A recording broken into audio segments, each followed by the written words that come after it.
Now, if you were in Hong Kong, the difficult decisions that accompany a loved one's death are made even harder. That's because public land is scarce, and families are forced to pay a premium for burial space.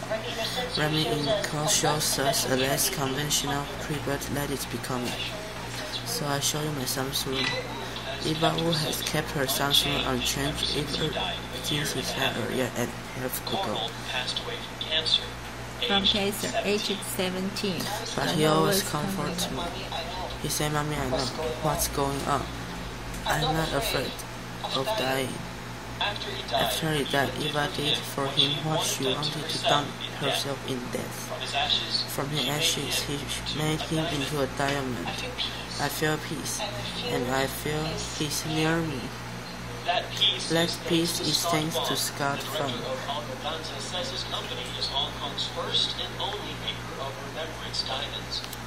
He didn't plan to be in this until death is final revealed Hong Kong burial policies to be a very distressing thing. And it seems to me that you either had to know someone or you had to be very, very wealthy. Edward Johnson was solution. The company sends ashes from a cremated loved one to a lake. Purity. Then Volcanic light and fracture.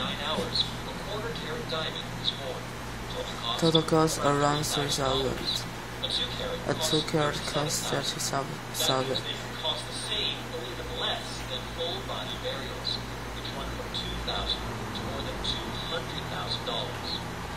And there's something else to consider.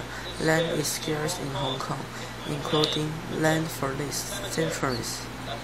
That's why the Hong Kong government only allows bodies to bury a maximum of 6 years. And then cremated. Diamonds, as we know, will lay out forever. But Chinese tradition, even Scott's father discouraged him at first. He told me that all the Chinese could feel so dirty would cut off my head. But his father came to accept the idea. He all made into a diamond soon split among his 4 children. For even it was slow, but it was a step from family too. They thought, if this is the way that can make happy and comfortable, just go ahead. Eva does, but she adds that diamonds can last nearly as long.